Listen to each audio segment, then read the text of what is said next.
Hi, I'm Tanya Memme. For the past 20 years, not a week has gone by where I have not been on television, doing some kind of DIY or construction. But for the past decade, I've traveled across America hosting a bunch of popular TV shows. Sell This House, Move This House, Sell This House Extreme, all on A&E and the BIO channel. I've gutted the inside of more old houses than you can imagine to then completely reconstruct a new one.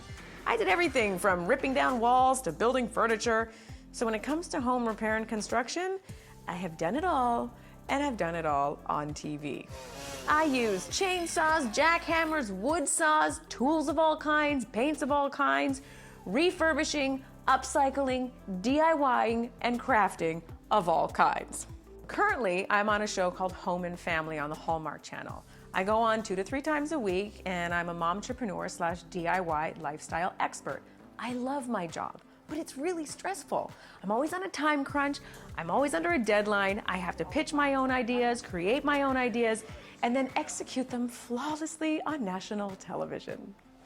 I've been very fortunate in my career to have experienced Emmy nominations, and red carpet events, and all these wonderful publicity events, and it all kind of seems so glamorous, but really, I'm just a mom, I'm a wife, and sometimes it's just a big disaster. You know, as they say, happens, and that's what the show is all about. Hi everyone, I'm Tanya Memme, and I'm the founder of Life Masters. Hey you guys, I'm Tanya Memme, and I've been working with the International Association of Women to host their monthly e-chapter session thing. Like you work hard and then you get. Yeah. Right? So I think that part of it is. Oh my gosh! Oh my gosh! Hold on. She's up for it. Back to Life Masters. I'm Tanya Memme. Today in the studio, I am so honored to have Joseph McClendon III. Check it out. And guess who I'm doing the scene with?